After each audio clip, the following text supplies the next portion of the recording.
Convergence et révolution culturelle, mesdames et messieurs, comme qui dirait, le retour aux sources africaines s'impose à nous tous, mais quels sont les chemins de la Renaissance africaine, sinon quand l'Afrique parle de l'Afrique, à l'Afrique pour l'Afrique?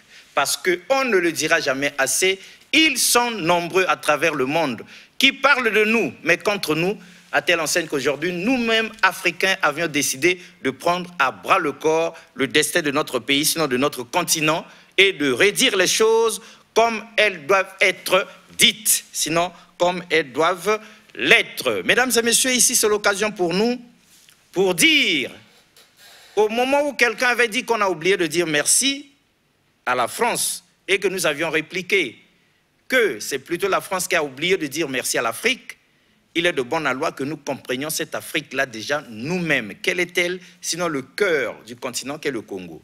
Dans la série des hommages que l'émission Convergence et Révolution culturelle rend aux anciens chefs d'État de notre pays, le Congo, nous avions commencé par le président Youlou, justement, ce prêtre devenu président de façon extraordinaire, et vous en aviez eu pour 2 parties dans cette plongée dans l'histoire de notre pays. Aujourd'hui, donc, le président Alphonse Massamba Deba, donc, hommage au président Alphonse Massamba Deba.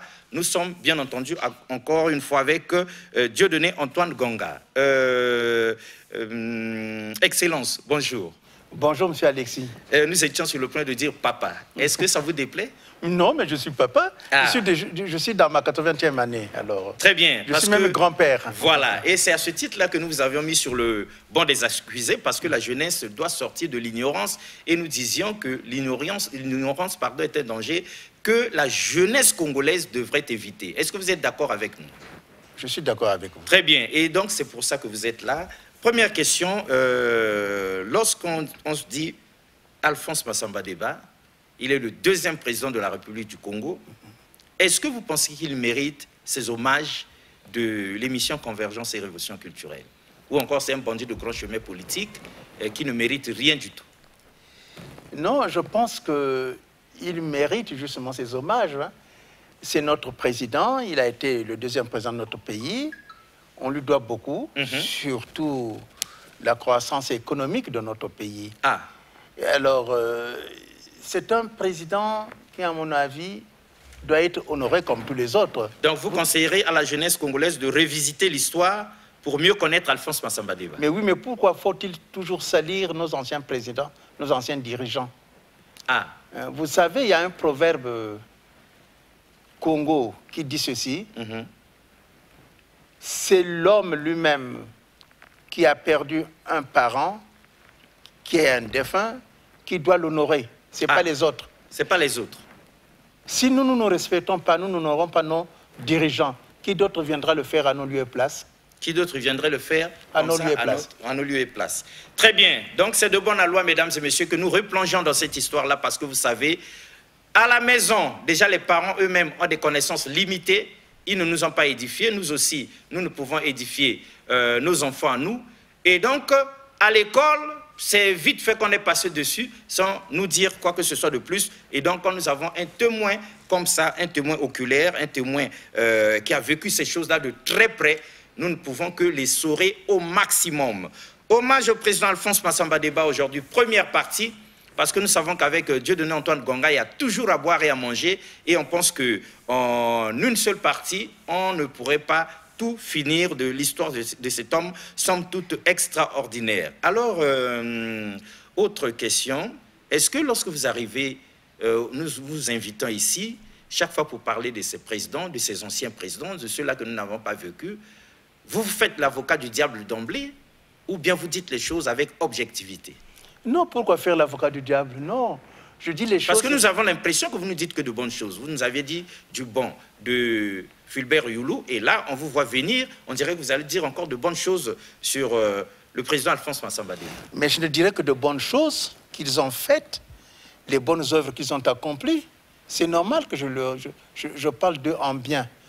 Moi, je ne suis pas un censeur.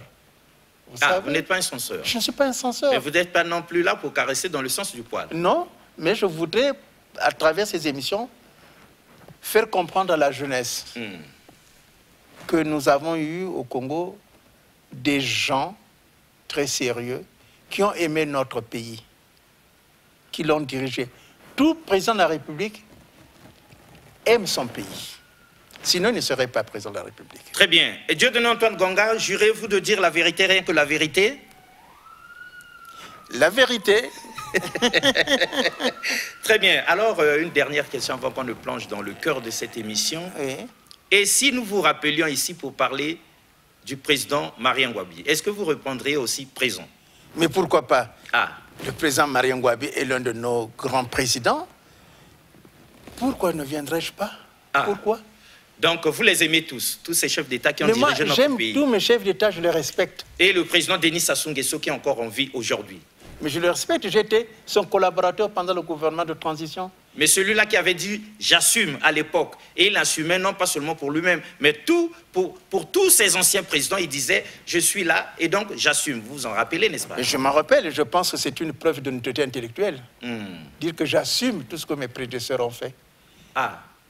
Qu'il aurait fait à ses places. Il n'a pas jeté la pierre sur les anciens. Il a dit « j'assume ». Et c'est noble comme réaction. Ah oui, oui, ça avait fait de l'effet à l'époque. Hein. Nous étions dans le feu de la conférence nationale. Même maintenant, ça fait de l'effet. Ça fait de l'effet. Parce que nous sommes dans un pays où les gens sombrent maintenant dans la malhonnêteté intellectuelle. Ah. Où les gens sombrent dans le délire d'interprétation. Surtout les gens de votre génération. Non, mais vous aussi, surtout les jeunes. Ah, les jeunes aussi emboîtent les pas. C'est tout. Donc aujourd'hui, le président Sassou, pour avoir dit « j'assume », il a pris ses responsabilités. Et je trouve que c'est un acte noble. Très bien. Vous étiez dans le gouvernement Milongo, Dieudonné Antoine Ngonga, et vous nous aviez surpris, papa, en disant que une fois aux affaires, une fois qu'on vous avait convié ces lourdes responsabilités, vous aviez dit, sans sourciller, au Premier ministre André Milongo, que vous ne pouviez pas travailler sans collaborer avec le président Denis Sassou Nguesso à l'époque. Alors que tout le monde ne voulait plus du tout d'une quelconque relation avec l'homme. Évidemment, le président Sassou était sali.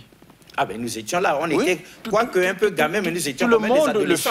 Tout le monde le fuyait, ne voulait pas être à ses côtés. Oui, mais d'où vient-il que vous ayez comme ça là décidé de nouer le contact, de relancer l'homme alors qu'il était...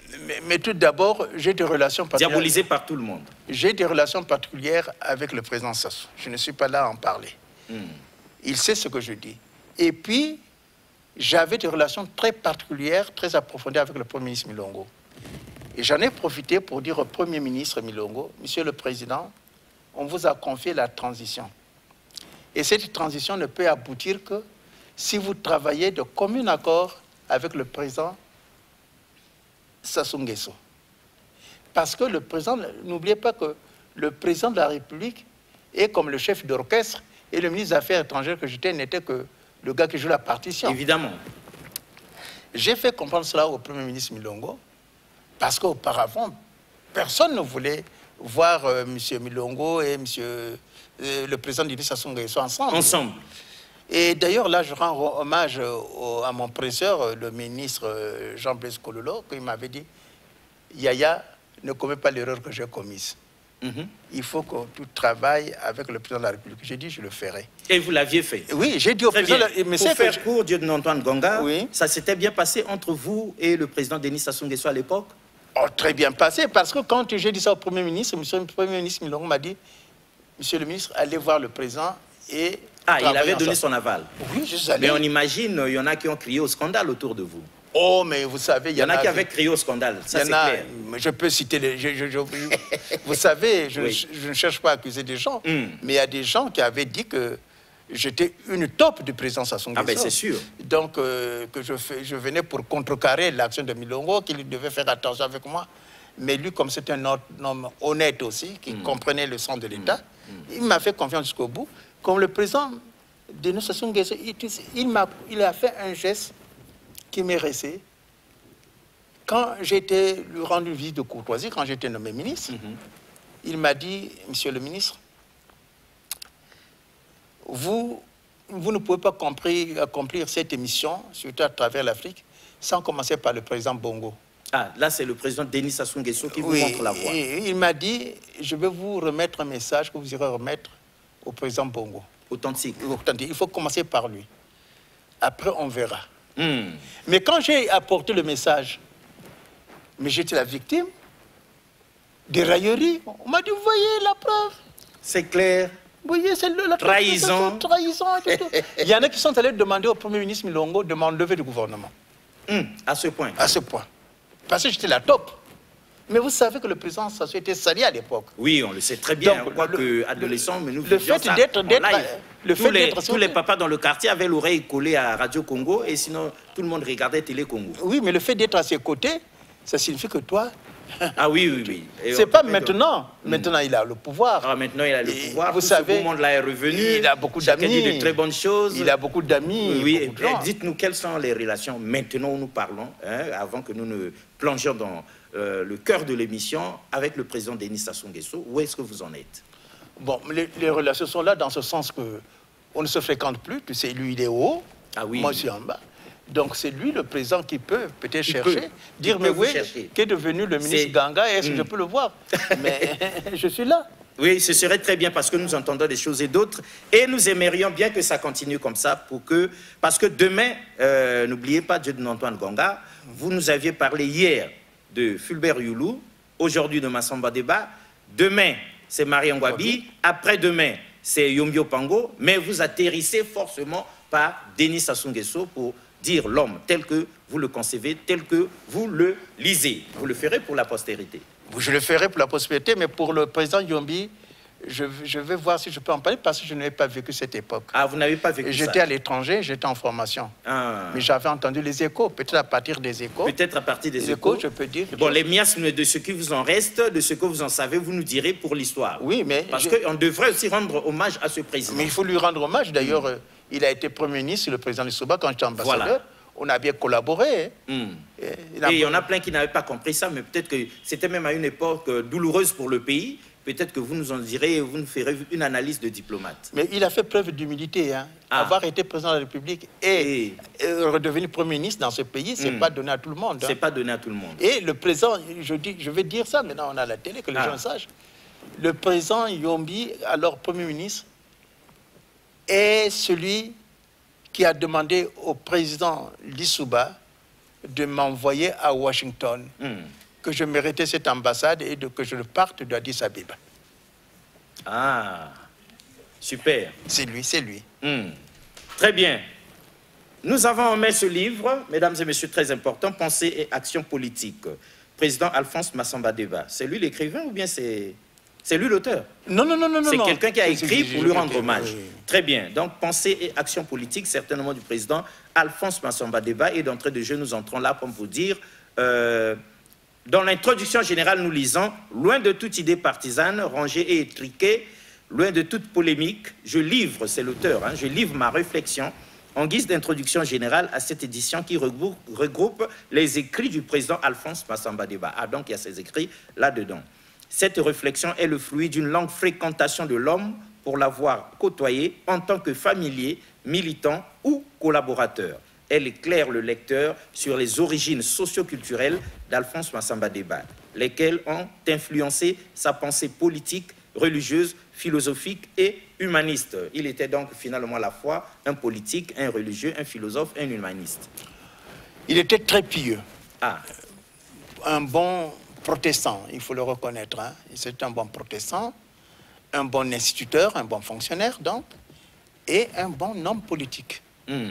Et qui ne donnait la priorité qu'au peuple et au Congo, pas à lui. La priorité au peuple et au Congo. C'était son objectif. Donc c'était une sorte de tout pour le peuple, rien que pour le peuple. Bon, à la manière du PCT. Oui, à la manière. Oui, ce que le PCT aurait dû faire. C'est ça, c'est ça. Si nous sommes un peu provocateurs, nous pourrions dire que lui, il a agi à la manière du PCT, tout pour le peuple, rien que pour le peuple. Et on peut même dire, quelqu'un avait dit aussi dans ce pays, je suis venu pour vous servir et non pour me servir. Oui, ça c'est le président Lissouba qui l'avait dit. Le président Lissouba, paix à son âme.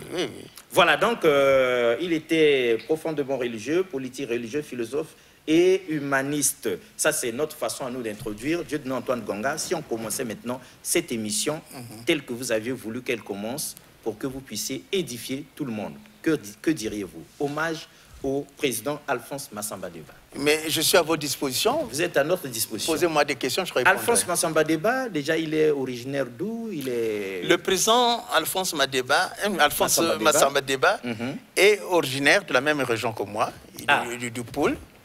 Il est Congo. Et son nom, au départ, c'était Alphonse Massamba. Ah. C'est quand il est arrivé à l'école supérieure de Mouyonzi, l'école supérieure des instituteurs, qu'il a trouvé dans cette école un condisciple qui s'appelait Alphonse Massamba Deba. Alphonse Massamba. Et le directeur de l'école, embarrassé, a dit il faut que l'un de vous complète son nom. Ah, finalement, dans cette école, il y avait deux Alphonse Massamba. Et le président Alphonse Massamba Deba, qu'est-ce qu'il a fait? Il a ajouté à son nom le nom de son père qui est Ndeba. Ndeba. Et qu'il a francisé en Deba. En Deba. Vous savez, c'était à l'époque où les instituteurs, les cadres francisaient leur nom. Moi, par exemple, c'était Nganga, mon père a mis Ganga. Ça faisait, dit-on, évoluer comme on s'occidentalisait un peu pour montrer qu'on n'était pas n'importe qui. On était sorti de... L'indigénat, c'était quoi? Pardon? Nous avions entendu parler, excusez-nous, brin d'histoire, on a entendu parler que vous avez vécu ce qu'on appelait dans ce pays l'indigénat. C'était quoi? Ah, l'indigénat, c'était au temps de la colonisation. C'est-à-dire c'était le statut qui était réservé aux autochtones, aux Congolais à l'époque. Donc, on avait par exemple des tribunaux indigènes. Ce qu'on appelle aujourd'hui des tribunaux de droit coutumier. Voilà, où on ne jugeait que les affaires coutumières, les affaires du village. Et puis on avait des quartiers indigènes. Des quartiers indigènes, il y en avait aussi. Bakongo, Potopoto, tout. Il y avait le centre-ville. Donc les communes, c'était les maisons communes indigènes de Bakongo, de Potopoto. Oui, mais vous avez aussi écrit un livre, avec votre permission, Grand-père parle du peuple Congo. Voilà. Ça, on reviendra sur ça dès que possible. Parce qu'on sait qu'il y a à boire et à manger là-dedans.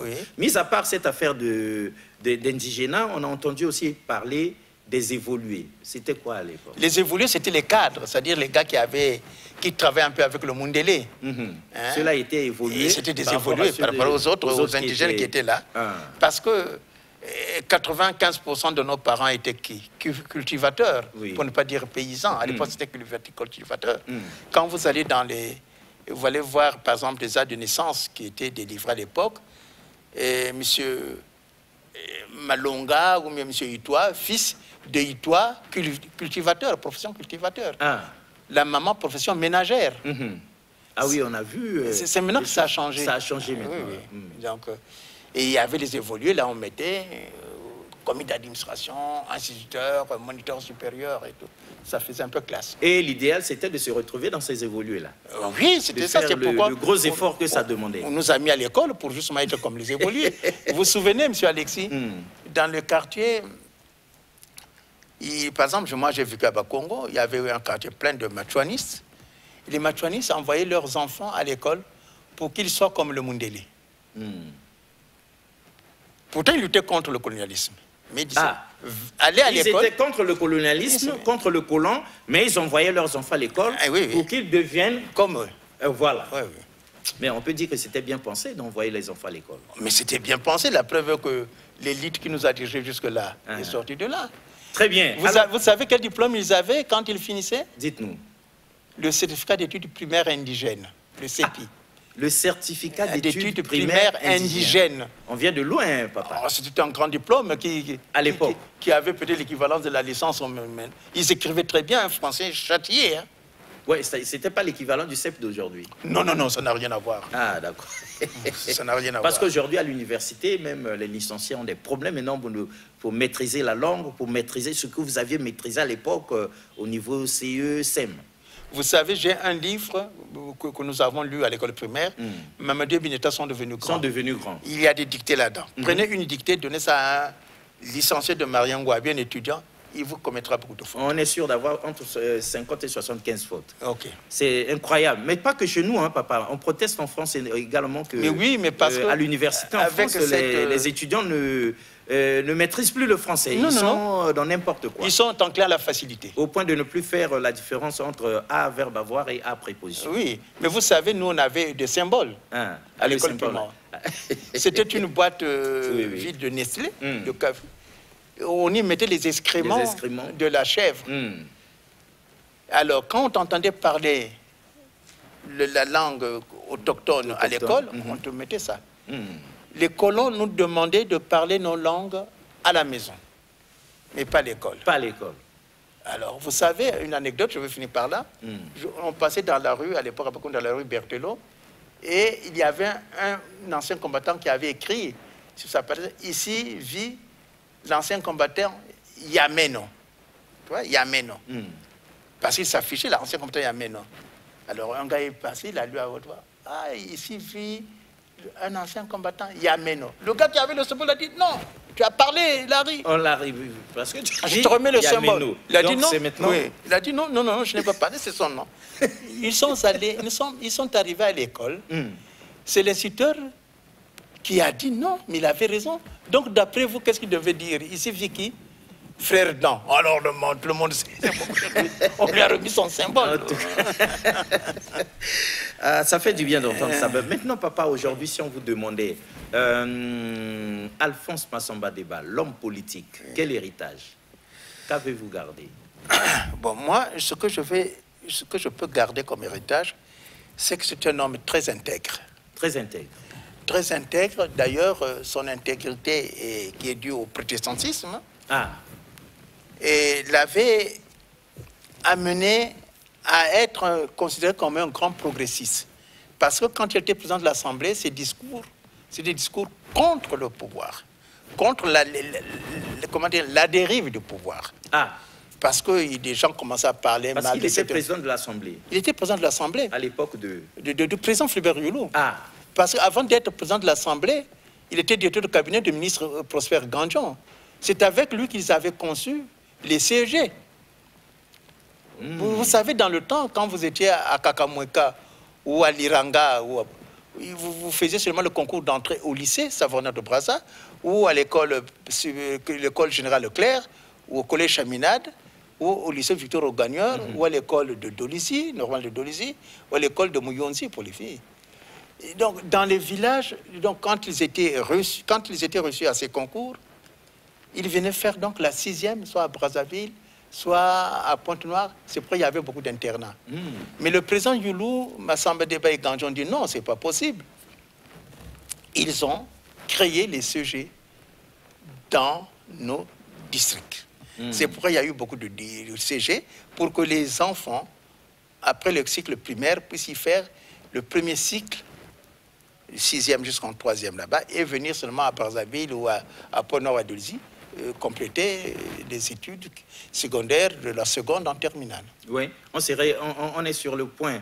On est tenté énormément de dire que si telles avaient été faites les choses, si ça avait été fait ainsi, mais aujourd'hui l'école congolaise aurait déjà évolué. Mais d'où vient-il qu'il y ait dégénérescence du système éducatif, que plus rien ne marche? Mais vous savez que les enfants étudient dans ces conditions-là, qu'on ait 150 élèves dans une classe au point où l'enseignant a mal à la tête, et puis en même temps il est mal payé. Bon, d'où vient-il cette dégringolade-là, cette dégénérescence-là du système éducatif qui fait de l'école congolaise aujourd'hui une vraie moribonde? D'où ça vient? Monsieur Alexis, vous savez que jusqu'à un certain temps, nous étions le premier pays scolarisé de l'Afrique. Nous avions entendu ça. Si. C'est pas pour rien que nous vous posons cette question. Et Brazzaville était même la Sorbonne. Il y avait le Bénin, nous. À l'époque. Nous étions la Sorbonne. Donc, évidemment, il y a eu cette dégradation. Vraiment, que dirais-je? Et vous avez même fait allusion à ça dans votre livre, La dernière leçon de grammaire. Oui, je pense que c'est dû aussi à nous-mêmes, parce que est-ce qu'on a la volonté d'aller de l'avant?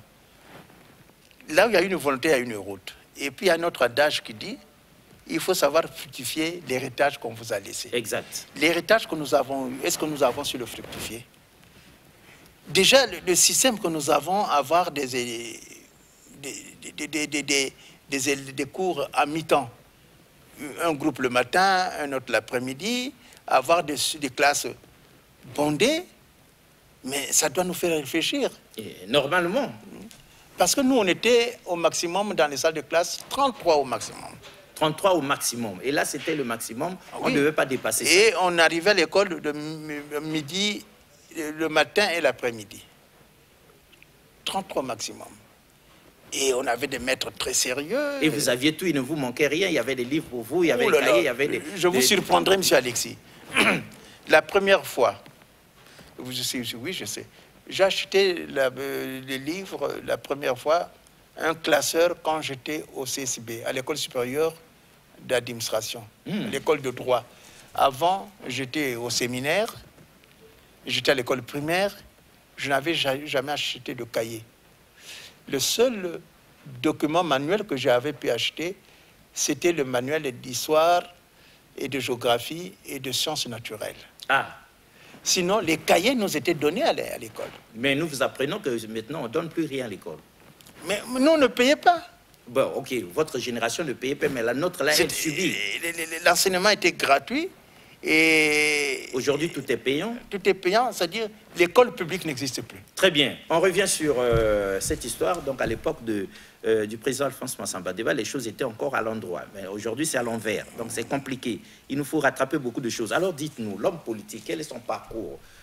Il est parti d'où pour devenir président un jour? Le président Massamba Deba... qu'il était, on ne sait pas s'il avait été aussi chef d'un parti politique, des choses comme ça. Il n'était pas chef de parti politique. Oui. Il était militant du parti du président Youlou. Non, de l'honorable Tchikaya, le PPC, Parti progressiste congolais. Parti progressiste congolais. Et quand il était directeur de l'école Sans Fil à Mindouli, il a rencontré, il a fait la connaissance de l'abbé Flubert Youlou, qui était à la paroisse Sainte-Barbe de Mindouli. Ah, c'est à Mindouli qu'ils se sont connus. Ils se sont connus. Et en se fréquentant, ils ont eu l'idée de créer un parti, l'UDEDIA. Ah, on nous enseigne ça à l'école. L'UDEDIA parce que jusque-là, il y avait deux partis qui dominaient le firmament congolais, politique congolais. C'était le PPC et le MSA du président Opango. Ah. Alors, ils ont créé l'UDEDIA, et lui, il est parti du PPC pour être avec l'abbé Flubert Youlou. Mais il s'est désisté pour laisser l'abbé Youlou être président de l'UDEDIA. Donc, c'est en tant que... Quoique cofondateur de ce parti-là, mais il a laissé le président Youlou, enfin, prendre les rênes, être en avant. C'est le président Youlou, le président Massamba Deba, à l'époque, comme M. Massamba Deba, instituteur, qui avait payé les 30 000 francs pour l'insertion des statuts au journal officiel, auprès du gouvernement colonial. Donc, c'était son parcours politique, ils ont milité ensemble jusqu'à l'indépendance, et le président Youlou en a fait le premier président de l'Assemblée nationale. Premier président de l'Assemblée nationale de notre pays. De notre pays. Très bien. C'est parce que, compte tenu de... Il faut reconnaître qu'il paraissait un peu progressiste, parce que le président Youlou, par aussi sa... Comment dirais-je, sa formation n'était pas aussi gauche que Massamba Deba. Et le président Massamba Deba tiendra, comme je l'ai dit au départ, des discours un peu dérangeant pour le pouvoir quand il est président de l'Assemblée. Le président Youlou va l'enlever. À juste titre ou pas?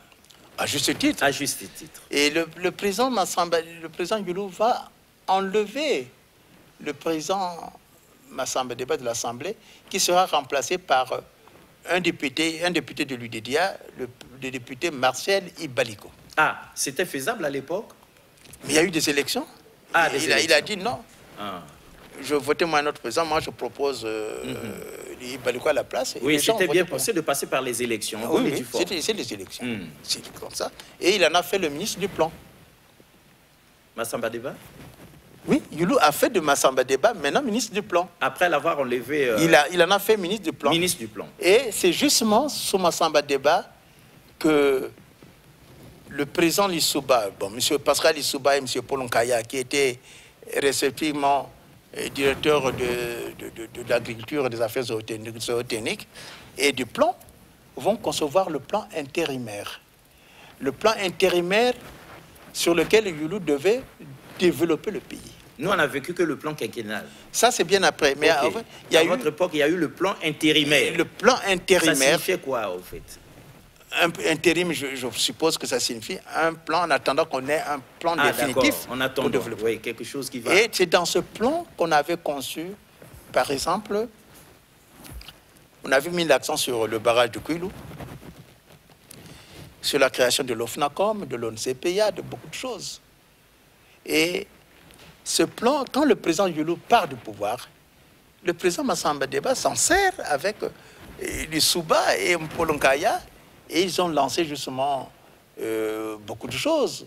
Et avec ce plan-là, ils se sont ouverts au marché étranger, ils sont allés en Chine, parce qu'on était les premiers pays à reconnaître la Chine. Hein. Ah, oui, sur Massamba Deba. Oui, en 1960. On a reconnu la Chine avant la France.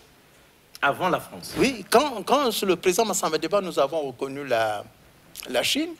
D'ailleurs, les journalistes, on peut trouver hein, dans les journaux, dans Le Monde, par exemple, il y avait un journaliste qu'on appelle Gilbert Comte, qui disait qu'à Brazzaville, on trouvait un Chinois sous chaque feuille de mangue. En tout cas. Donc, on a eu la Chine, et le président Massamba Deba, à l'époque, utilisant ce plan intermédiaire, est allé négocier la création de l'usine de Kinsundi. L'usine de Kinsundi. Vous avez entendu parler. Ah, si, ce Texco. Vous savez qu'à l'époque... ça avait vraiment fonctionné. Et comment? La Redoute. La Redoute, on voyait la Redoute, et comme ça, quand nous étions des gamins. Vous alliez à la Redoute où vous commandiez... Oui, c'est là où vous pouvez commander des layettes faites à on voyait papa le faire, nos parents le faire. Moi, j'ai trouvé dans des magasins en France qui vendaient des produits made in Congo, c'est-à-dire par Sotexo. Authentique. Non. Et Sotexco, il y avait l'Office national de commercialisation. L'OFNACOM. L'OFNACOM. Il y avait l'Office national de commercialisation des produits agricoles, l'ONCPA, etc. Et on avait senti que l'économie, le développement était boosté. C'est ce qu'on nous dit, mais nous vérifions par vous si c'est vrai. Tout ce qu'on nous dit que c'était la belle époque. Je vous citerai... Économiquement parlant. Ah oui, dans les années 64-65, Brazzaville était une ruche. Mais donc le Congo était bien parti. Mais puisque jusqu'en 68, on était le premier pays industrialisé de l'Afrique du Sud-Sahara. Non, ne dites pas ça. Papa. Non, je ne mens pas. Allez là, j'appelle des gens qui me mettent... Le premier pays industrialisé de quoi? De l'Afrique centrale. L'Afrique du Sud, l'Afrique du Sud-Sahara. L'Afrique centrale. Au Sud-Sahara. Oui, c'est l'Afrique centrale. C'est vrai, hein? C'est vrai ça, vérifiable. Mais c'est grâce à nous qu'on avait créé ce qu'on appelle le marché du sucre. Le marché du sucre, parce qu'on produisait beaucoup de sucre en cahier. En cahier. Et oui. Et avec Massamba Deba a tout fait pour qu'on ait un accord au niveau de l'Afrique, qu'on créait un office qui s'occuperait justement de la commercialisation de ce sucre. On vendait notre sucre partout. Vous savez, le sucre qu'on vendait au Tchad, par exemple, on ne disait pas que fabriqué à Jacob, puisqu'à l'époque, un cahier s'appelait Jacob. Jacob, ça avait une connotation un peu juive. On mettait... Pour le sucre qui allait au Tchad, c'était un sucre conique fabriqué à caille. Ah, on mettait caille. À caille. On avait quand même l'usine, par exemple, on avait conçu l'usine d'allumettes à Bétou. Non, une usine d'allumettes. À Bétou. À Bétou, ici, chez nous. Oui. On avait une usine de poissonnerie à Moussaka. Mais non, ce que je dis, c'est vrai. Hein. Non, mais c'est que nous, les jeunes, nous compissons dans le chômage, donc on s'étonne qu'on ait eu ces choses-là. Et on avait quand même l'usine de Wilka en Kayi. Oui, Wilka aussi, nous avions entendu ça. Et le président Mwabi est venu acheter l'usine de Mansumba, qui préparait... Qui produisait ce foufou extraordinaire, là. Oui, le foufou qui est bien. Élastique, là. Nous aimions ça à l'époque. Oui, oui. Et ça avait bon goût en plus. Mais comment? C'était bon. Alors, papa, ici, nous aimerions comprendre, avant que j'arrive à cette question-là, vous parlez de Massamba Deba, qui est aux commandes du pays, qui applique ce plan intérimaire, qui en profite, puisque Youlou n'est plus là, mais il a compté aussi sur Pascal Lissouba, donc ils ont travaillé ensemble. C'était son premier ministre. Hein. Il a compté premier ministre. Ce premier ministre. Hein. Ah. Il a compté sur Pascal Lissouba et sur Paul Nkaya. Paul Nkaya, vous ne le connaissez pas trop bien. Non, il était un important. Hein. Et d'ailleurs, le président Lissouba m'avait dit un jour, puisqu'il m'estimait beaucoup, il me confiait beaucoup de choses, il m'avait dit, « Excellence, je dois ma vie ici au Congo au président Yuli, au président Massamba Deba. Ah. Ce sont eux qui m'ont choisi, qui ont tout fait pour que je sois là. Et effectivement. Ils ont bien travaillé, ils ont bien collaboré. Hein. Très bien, mais c'est bon à savoir parce que nous ne le savions pas, papa. Ah non, ils ont nous bien autres, enfin, on est nombreux à avoir découvert le président Pascal Lissouba que... non, il a été un bon Premier ministre. Hein? Or, il a été, dans l'histoire de notre pays, il a énormément travaillé avant que son nom n'émerge comme ça, là, n'éblouisse tout le monde pendant les tumultes de la conférence nationale souveraine. Mais vous savez, M. Alexis, c'est sous le président Massamba Deba et Pascal Lissouba, alors Premier ministre, qu'on avait créé l'École nationale d'administration. Ah! L'École nationale d'administration, moi je suis de la première promotion. La première promotion. Avoir fréquenté cette école, c'était en 1966. Heureux vous, c'était la belle époque où toutes les conditions étaient réunies pour que vous étudiez bien. Oh, en tout cas, on étudiait très bien, on avait des directeurs très stricts et tout. C'était l'administration. Et ça a fait de vous des grands hommes que vous êtes aujourd'hui. Peut-être, c'est vous qui le dites. Et vous avez fait de telle sorte que vous soyez les minables que nous sommes. Non, ce n'est pas nous qui l'avons fait. Moi, par exemple, je suis surpris aujourd'hui. Massamba Deba disait que quand la politique empêche l'administration de tourner, le pays stagne. Exact. On a donné trop c'est-à-dire on a tout politisé. Tout politisé. Par exemple, même dans les districts, on avait l'École nationale d'administration. C'est là où on formait les futurs chefs de district, futurs préfets. Mais quand ils ont assumé les fonctions dans les districts, ça tournait très bien. Mais après, on a changé tout. On a nommé les membres du parti, de ceci, de cela. Oh, l'école dont vous parlez avait été finalement fermée. L'école nationale, je pense qu'elle est toujours là. Je dis qu'on parle de l'ENAM. Oui, mais ça ne sert plus à rien. Ça devient une coquille vide. On dirait une coquille vide. On ne s'en sert plus. Non, puisque c'est la politique qui installe les gens comme... Faites l'inventaire de tous les préfets qui sont nommés ou de tous sous-préfets. Combien sont sortis de l'ENA qui ont appris ces fonctions? Eh, c'est vous qui nous apprenez qu'il y avait une école comme ça. Faisons l'inventaire. Combien sont diplômés de l'ENA qui dirigent ces on diligentera une enquête mais nous dirigeons de l'investigation pour nous en rendre compte. Oui, parce que là-bas, les gars qui sortaient de l'ENA devaient travailler comme ce doit et on a eu de bons administrateurs. La preuve qu'on a le trésorier général, les gens peuvent lui jeter la pierre. Albert Ngondo, il a fait l'ENA, c'était mon... Ah, il a fait l'ENA. Il a fait l'ENA, je l'ai connu à l'ENA, il m'a connu à l'ENA. Le TPG? Oui, Albert Ngondo, il a fait finance. Très bien, donc ça formait bien les gens. Et comment? Très bien, alors, Alphonse Massamba Deba, il est président de l'Assemblée nationale à l'époque de Pascal Lissouba, mais c'est comme qui dirait un progressiste ou bien quelqu'un... un gauchiste vraiment... Il était de gauche. Hein? Il était de gauche. Et puis ça dérangeait un peu le président qui se sentait à l'étroit. Et donc, du coup, il l'enlève de là, il le fait enlever de là en bonne et due forme. Cette manière de faire là, nous aimons. Passer par des élections. On passe par des élections et puis voilà, quelqu'un d'autre prend la place. On fait de lui ministre, vous dites, du plan. Du plan. Voilà. Et c'est là où... du plan et de l'équipement. Et de l'équipement. Et c'est là où qu'il prend de l'étoffe pour demain appliquer cette histoire-là. Mais dites-nous, comment il devient président de la République du Congo? Bon, en 1963, quand il y a eu les événements qu'on appelle toujours la révolution des Trois Glorieuses. Les Trois Glorieuses. Oui. Le président Massamba Deba, alors ministre du Plan, n'est plus au gouvernement parce que le président lui vient de faire un autre maniement ministériel. Donc il va se réfugier chez lui à Boko. Il se retire. Il y a eu la révolution. Et je ne sais pas qu'est-ce qui s'est passé. Les militaires qui avaient mené cette révolution, dont le colonel Monsaka qui nous a quittés depuis quelques années, sont allés le chercher à Boko. C'était quelqu'un d'important dans le pays, le colonel Monsaka. C'était les deux premiers officiers. Il y avait lui et le colonel Mouzabakani. Ah, voilà pourquoi son nom revient toujours dans l'histoire du pays. C'était les deux premiers. Oui, oui. Ah. Ce sont eux qui sont allés le chercher avec l'accord des syndicalistes. Parce que le mouvement était mené par les syndicalistes. Hein. Ils se sont retrouvés devant un pouvoir vide, il n'y avait personne. Ils ont tous hésité. Ils sont allés prendre Massamba Deba, qui avait quand même la cote à l'époque, au niveau de la jeunesse, au niveau du peuple et tout. Pour mettre tout le monde d'accord. Oui. Et il était le premier ministre du gouvernement provisoire. Ah. Premier ministre du gouvernement provisoire. Et il avait été chef d'un gouvernement de technocrates. Ils étaient peut-être une huitaine. Hein?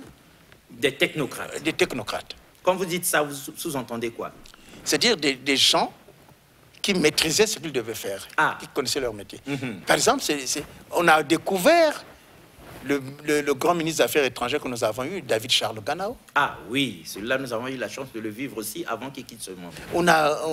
On a découvert un grand ministre des Finances dont on ne parle pas souvent, le ministre Édouard Ibouka Babakas.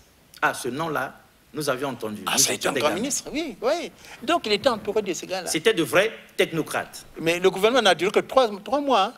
Ah. Parce qu'après, il y a eu des élections. En décembre 1963. Ah, c'était un gouvernement provisoire. Provisoire. Pour préparer justement ces élections-là et puis remettre les choses à l'endroit. Ah, oui. Mais ils y ont donné... Ils avaient carburé. Ah, ça avait carburé, hein, ça avait carburé. Hein. Oui, mais lui, il devient président maintenant comment? Il était... Ah, après, donc non, il y a eu élection. Oui, il y a eu élection. Ah, d'accord. Et conformément à la Constitution à l'époque, il n'était pas élu au suffrage universel, mais il était élu par un collège. Ah, ça se faisait comme ça à l'époque? Oui, c'est selon la Constitution. Ah. Donc, il était élu par les préfets, les autres et tout. Il a été élu président de la République. Il a prêté serment. Il a construit ce gouvernement. Il a reconduit ce qu'il avait dans le gouvernement provisoire et dans les Souba qu'il a nommé Premier ministre. Ah, Premier ministre. Et puis, il y avait d'autres ministres là, non? Super. Alors, c'est ici l'occasion, mesdames et messieurs, pour nous de revenir un peu sur le résumé, le sommaire de la biographie du président Alphonse Massamba Deba, né vers 1921 en Kolo, donc Boko. Hein, à l'époque, il y avait beaucoup de Nevers, ça, mais oui, ça disparaît mais maintenant. Hein. Le commandant arrivé, bon, toi tu es né vers 1910, peut-être tu étais né seulement en 1912. Oui, bon. c'était écrit, on acceptait, puisqu'on n'avait pas de date exacte. Non, non, les parents. C'est pas comme aujourd'hui où nous savons exactement avec précision, né telle date de telle année. Voilà, donc né vers 1921 à Kolo, donc Boko. Il est instituteur de formation et enseignant des écoles publiques. Il sera successivement directeur, secrétaire général de la Fédération des enseignants des écoles de l'AEF. C'était pas donné à n'importe qui. Hein. Ah oui. On ne pouvait pas se retrouver là-bas comme par hasard. Hein. L'AEF, c'est l'Afrique équatoriale française. Voilà, donc il est arrivé jusqu'à ce niveau-là. Militant du RDA. Donc, RDA. C'est le Rassemblement démocratique africain du président Houphouët-Boigny. Ah, Rassemblement démocratique africain du président Houphouët-Boigny. En relation avec nous ici aussi. Avec ici. Ah, à l'époque, ça se faisait comme ça? Oui, oui. Par exemple, l'UDDA est affilié au RDA. Ah, d'accord. Mais avant l'UDDA, c'était le PPC de l'honorable Chikaya qui était affilié au RDA. Au RDA. Ah, oui. Donc, militant du RDA et cofondateur de l'UDDA. Voilà. L'UDDA, oui. On arrive à... Avec l'abbé Fulbert Youlou, comme vous l'avez dit, Alphonse Massamba Deba sera élu député du Poul en 1959. Oui. Puis, président de l'Assemblée nationale dans une législature qui augure les indépendances de 1960. Oui. En tout cas, ils sont au four et au moulin. Président de la République de 1963 à 1968, il obtiendra le départ de l'armée française du Congo. Oui. Non, c'est authentique. Mais oui, mais c'est sous le président Massamba Deba que les bases françaises qui étaient ici ont été fermées. Donc sans lui, nous aurions encore peut-être ces bases françaises. Peut-être, je ne sais pas. Peut-être bien, mais en tout cas, mais même nous les jeunes, nous ne savions pas qu'il y avait eu des bases françaises ici et que quelqu'un les avait boutées dehors. Mais n'oubliez pas que, M. Alexis, n'oubliez pas que Brazzaville était la capitale de la France. Ah oui, ah oui. Donc ça ne pouvait pas manquer. On a été de beaucoup pour la libération de la France. Évidemment. La France était occupée par les vichistes et la capitale était ici à Brazzaville. À Brazzaville. Mais il faut qu'on en tienne compte. Il faut que les Français aussi en tiennent compte. Quand on dit ça, Brazzaville, capitale de la France libre, qu'est-ce que nous devons comprendre? La jeunesse doit comprendre quoi aujourd'hui? C'était quoi? Ça signifiait quoi à cette époque-là? Mais ça signifiait que Brazzaville était une terre de liberté et que Brazzaville devait être le phare en Afrique. Comme vous parlez souvent de votre émission de convergence. Oui, mais capitale de la France libre, ça veut le phare de l'Afrique, mais aussi surtout la bouteille de bonbonne, sinon l'oxygène qui maintenant encore en vit la France. À l'époque, la France était occupée par... Mais justement, capitale de la France libre, la liberté c'était Brazzaville. Non, la France était la capitale... La France était Brazzaville était la capitale de la France libre. Ça signifie quoi? Mais c'était la France qui était libre, qui n'était pas occupée, qui était insoumise à Vichy. Voilà, hein, celle qui refusait le dictat de l'Allemagne. Pas de l'Allemagne, mais de Maréchal Pétain. Oui, mais le maréchal Pétain était aux ordres des Allemands. Il voulait lui collaborer avec lui. Il voulait bien qu'il y ait collaboration. Je laisse les Français eux-mêmes parler de cette histoire. Très bien, on laisse les Français le faire. Bon, mais nous essayons de comprendre. Mais en tout cas, c'est gentil de chaque fois répondre présent comme ça parce que ça nous permet de comprendre.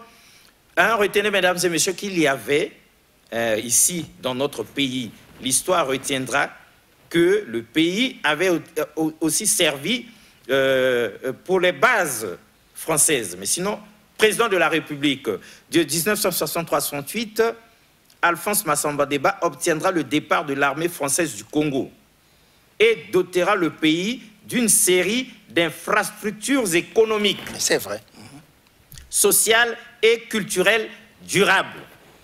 On a dit durable ici, mais nous ne voyons plus ça, tout est porté disparu. Mais je vous ai dit tout à l'heure au départ... C'est votre génération qui détruit tout. C'est pas grave, mais je vous dis, monsieur Alexis, que quand on hérite de quelque chose, il faut le fructifier. Il faut le fructifier. On n'a pas su le fructifier. Là, on a su dégrader l'héritage, lesquels vont assurer l'équilibre budgétaire sans dette extérieure.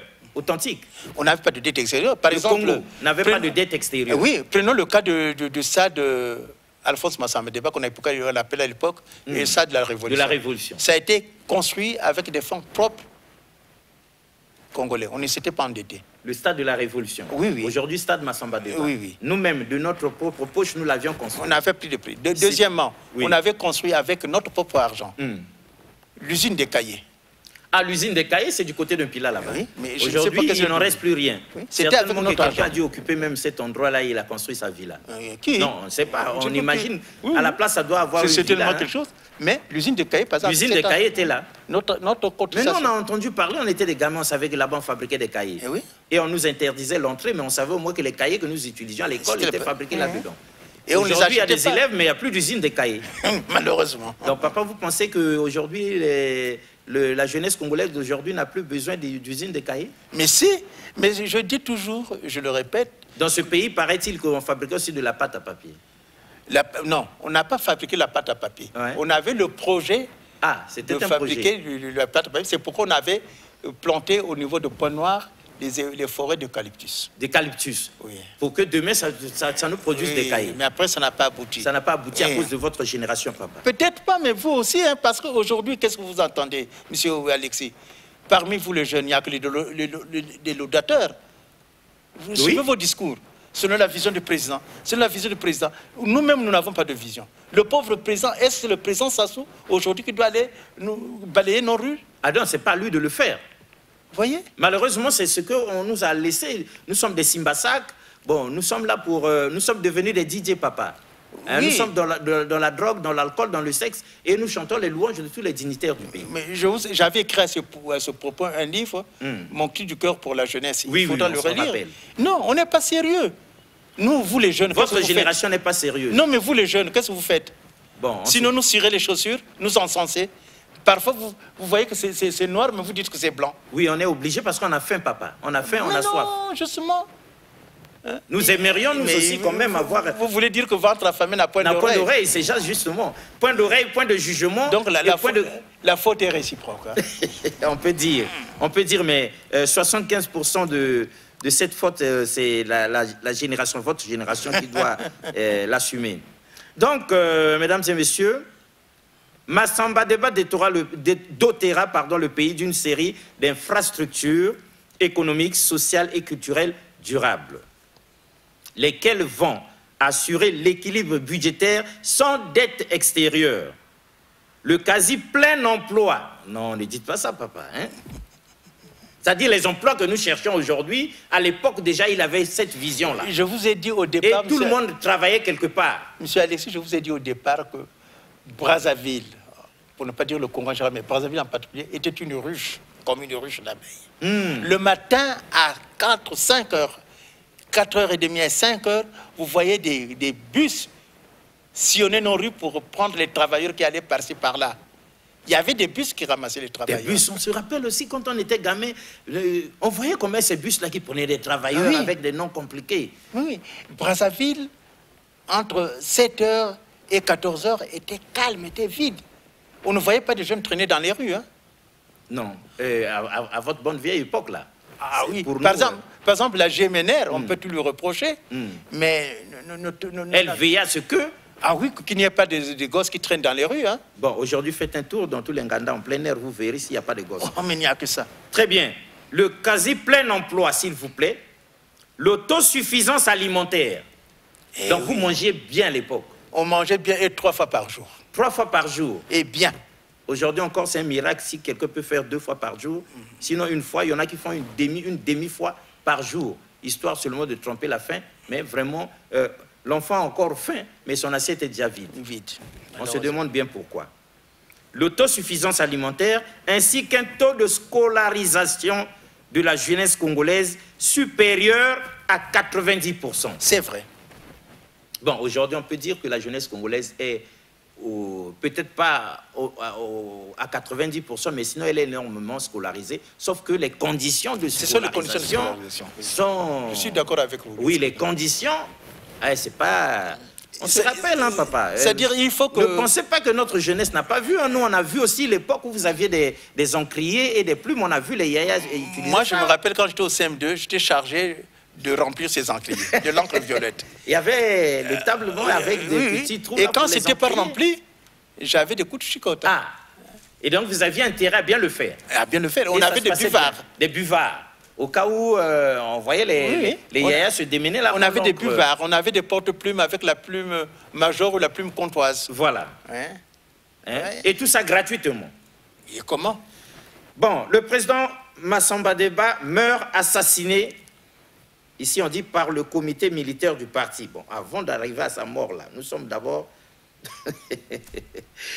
vous savez pourquoi nous, quelqu'un avait dit, mieux vaut en rire qu'en pleurer. Voyez-vous, quelqu'un qui a un plan de travail comme ça, qui l'applique de belle manière comme ça, qui dote notre pays d'infrastructures économiques, sociales et culturelles durables, quelqu'un qui nous offre cet équilibre budgétaire sans dette extérieure, le quasi-plein emploi, l'autosuffisance alimentaire, mais qui un jour meurt assassiné, avant même que nous ne savions par qui, et ça énerve la jeunesse. C'est un mystère. Votre génération ira en enfer, papa. Mais Dieu est miséricordieux. Ben, mais il faudrait que vous demandiez pardon au Seigneur. Donc, avant d'en arriver là, il y a aussi une question. Quelqu'un nous avait dit que Alphonse Massamba Deba, c'était un vent de messianisme. On dirait qu'il était trop pieux. C'était quoi cette histoire-là? Non, il était très pieux, un protestant. Très pieux ou bien trop pieux? Peut-être trop pieux. De se prendre pour Moïse. Non, ne se prenez pas pour Moïse. Non. Et il ne s'était jamais dit, il envoyait de Dieu ou bien du Saint-Esprit. Il ne s'est pas pris pour le retour de Jésus sur la terre. Non, ce sont des gens qui spéculent. Hein. Oui, mais dites-nous, de ce côté spirituel-là de l'homme, que retenez-vous? C'était un grand protestant, oui. Mais est-ce qu'il a mêlé religion et affaires d'État? Qu'est-ce qui n'a pas tourné rond? Non, c'était vraiment la séparation de l'État et de la religion. Très bien, mais à son époque, est-ce qu'il y avait des matouanistes aussi? Oui. Parce que les matouanistes étaient déjà depuis Youlou là-bas. Mais non, c'est avant Youlou, les matouanistes. Bien avant même Youlou. Mais vous savez, c'est Massamba Deba. Je vais y expliquer. Sous le président Youlou, les matouanistes ont été expulsés de Brazzaville pour l'intérieur. Vous nous aviez dit ça. C'est Massamba Deba qui va les ramener à Brazzaville. Ah. Mais pourquoi? Mais parce qu'il on n'est pas contre les matouanistes, mais on aimerait comprendre pourquoi il les a fait revenir. Mais parce que on les avait mis à l'extérieur. Pourquoi? Et c'était injuste. C'était injuste après Massamba Deba. Il fallait qu'ils reviennent, réintégrer leur famille. Mais il y a d'autres qui sont restés. Hein. Oui, ceux qui avaient trouvé que c'était bien là-bas, ils sont restés. Non, de leur propre gré, hein? Oui, de leur propre gré. De leur propre gré. Et les autres étaient ravis de revenir et de retrouver leur famille. Oui. Moi, par exemple, quand j'étais en stage à l'ECANA, quand j'étais à l'École nationale d'administration, j'ai trouvé des matouanistes. À l'ECANA. L'école normale d'administration, c'était à l'ECANA? Non, j'étais en stage. En stage à l'ECANA. Okay. Parce qu'en vacances, on allait en stage dans les districts. Oui, parce que vous aviez tout, même les stages, vous les aviez. Et aujourd'hui, un stage, c'est... Hein, papa, nous vous apprenons. C'était aux frais de l'État. Hein? Aux frais de l'État, mais vous prenait des réquisitions pour prendre le transporteur Ngulunkungu. Mais voilà. Alors, vous étiez au lait, au miel. Oui. Quand j'étais en stage à l'ECANA, j'ai trouvé des matouanistes. J'arrive à l'ECANA et vous savez, ça vous fait rire. Je suis Congo. je le dis, nous mangeons le boa. Hmm. Les Tékés ne mangent pas de boa. Mais ils avaient su que j'étais là, on m'appelait commandant Moké. À l'Ekana, je n'ai jamais acheté de manioc, ni un régime de bananes plantées. Tout m'était offert par la population. C'est vrai. Non, c'est authentique. Et comme vous savez que j'étais au Congo, et à l'époque, c'était justement comment on appelle ça, la saison sèche, il y avait beaucoup de bois qu'ils ramassaient quand on brûlait les herbes sèches. Ils venaient m'en apporter tout le temps. Tu entends la parole, oui. Commandant, mon caisse, c'est pour vous. Et ce sont les matronistes qui m'aidaient à dépayser ça et tout. On se partageait tous ces bois. Donc là-bas, les canaux, vous n'étiez pas dépaysés, vous étiez tranquille, vous étiez Je mentirais si je disais que j'étais dépaysé. Il n'y avait pas... Ce tribalisme ne battait pas son plein encore. Et ce temps-là, on connaissait même le tribalisme. On n'avait même pas dans l'idée qu'il y avait non. Ça. Donc on pouvait partir du nord au sud du pays, on faisait tout ce qu'on voulait, on s'installait où on voulait. J'ai fait mon stage là-bas, le chef Ngouloubi m'a bien accueilli, j'ai été lui rendre visite, il m'a donné des conseils et tout. J'ai fait le recensement partout, de tous les canaux. J'étais à Kebara, j'étais à Lagué, j'étais à Ngoulonkila. Hein. Tout ça, j'ai fait ça jusqu'au bord de la Leketi. Il y avait du sable blanc là-bas, bref. On n'avait pas connu ce tribalisme. Votre génération était vraiment gâtée. Hein? Vous étiez vraiment bien, on aimerait bien. De la prise de conscience nationale, nous prenons par hasard parce que nous allons bientôt atterrir, mesdames et messieurs, dans cette première partie. Et dès que possible, on reviendra pour qu'on puisse regarder ce que nous avions entendu parler sans comprendre à ce jour le socialisme bantou. Oui, le socialisme bantou, évidemment, c'est-à-dire le président Massamba Deba voulait à tout prix dire ceci. Attention, n'importons pas ce que vous apprenez dans les livres là. Vous savez, il y a une bande qui était arrivée ici, les Ndalagra et les Nomazala et tout. Tout ce qui avait étudié ailleurs. Et le socialisme scientifique. Ah oui. Nous avons nos réalités. Nous avons notre socialisme à nous. Nous pouvons l'appliquer en tenant compte de nos réalités bantoues. Et ça a fait cette coupure idéologique. Mais finalement, aujourd'hui, le PCT n'a pas renoncé au marxisme. Ah oui, évidemment. Ils ont jeté ça aux oubliettes. Donc, autrement dit, le président Massamba Deba, à l'époque, avait vu ce que les autres avaient refusé de voir. Mais il avait une autre vision. Une autre vision. Très bien. Donc, par hasard, nous ouvrons ce livre, page 118. Qu'est-ce qu'on va lire aussi? De la prise de conscience nationale. C'est l'une de ses œuvres littéraires. Ah. C'est l'une de ses œuvres littéraires parce qu'il a écrit beaucoup de livres. C'était un écrivain. Écrivain, oui, il écrivait, et parce qu'il écrivait souvent dans la revue Liaison. Ah, il écrivait de l'AF. Ah, d'accord. Ah, d'accord. Mais on va lire un paragraphe pour se faire une idée de la prise de conscience nationale. Elle se caractérise, après les Trois Glorieuses, par cet éveil de la conscience générale des masses populaires, par cette attention aiguë portée soudainement par les nationaux aux affaires de l'État, non plus par les seuls initiés et les seuls responsables, mais par la plus grande fraction du peuple. Celui-ci contrôle de plus en plus les actes des dirigeants, aussi bien que ceux des autres citoyens et des étrangers. Ah, la conscience nationale. On dirait qu'il n'en reste plus rien aujourd'hui, papa. Je ne sais pas. C'est vous qui le dites. Et si vous étiez donné d'atterrir à votre manière, papa, que diriez-vous? Je voudrais lire un message du président Massamba Deba. Permettez-moi. Je demande à la régie de m'accorder quelques secondes. Très bien. Un peuple amorphe a donné à l'alcool, au plaisir paresseux, indolent, bouché, n'a pas de chance de réaliser son état de misère et de réagir en conséquence. Il faut donc un peuple mûr, travailleur, à l'esprit vif et prompt à comprendre, qui est seul capable de reconnaître ses souffrances et d'y chercher un remède. C'est un peuple révolté des abus dont il est victime qui est seul capable de faire une révolution. Le rôle politique est non de détruire les uns au profit des autres, mais de favoriser la mise en commun des talents et des qualités de tous au profit du bonheur de la société tout entière. D'où la raison de la considération de l'unité nationale qui seule réglera le problème en faisant bénéficier réciproquement les qualités des uns et aux autres. J'ai dit. Ah, merci beaucoup, papa. Merci, Dieudonné Antoine Gonga. Nous vous ferons revenir dans la deuxième partie de cette émission. Mais c'est l'occasion pour nous, mesdames et messieurs, de dire que avec le professeur Théophile Obenga, l'occasion de dire que l'histoire de ce petit pays que le Congo, de notre beau pays le Congo, est trop sanglante. Trop sanglante. Voyez-vous, un président de cette trempe, mais qui finira assassiné un jour, si ce n'est révoltant pour la jeunesse que nous sommes, qu'est-ce qui pourrait l'être encore? Donc, après tout ce bien-là, le président Alphonse Massamba Deba meurt assassiné par le comité militaire du parti, CMP, en mars 1977 à Brazzaville. Sa dépouille n'a jamais été remise à sa famille jusqu'à aujourd'hui. Le président Alphonse Massamba Deba avait été privé des honneurs de la sépulture que la patrie reconnaissante aurait dû exiger, non seulement à cause de son rang éminent, mais aussi et de surcroît pour l'éthique, la dignité, ainsi que l'histoire de la République du Congo-Brazzaville. C'est ce que nous allons voir. Un mot, 30 secondes. Oui, je voudrais corroborer ce que vous dites. 30 secondes. Il est temps, je demande très humblement au président de la République de créer une place de président de la République, une grande stèle des présidents de la République, pour qu'on puisse au moins, le jour de la Toussaint, y déposer des gerbes de fleurs pour Mariam Wabi, pour Jacques Yombe Opango, pour Pascal Issouba, pour Massamba Deba, pour le président Flubert. Très bien.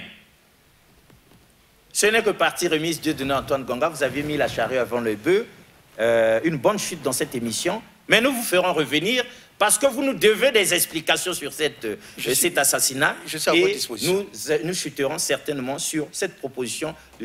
Chez nous en Afrique, c'est comme ça. Les morts ne sont pas morts. Donc, le président Alphonse Massamba Deba, quoique assassiné, n'est pas mort. Au revoir et à la prochaine. Merci beaucoup une fois de plus. Merci.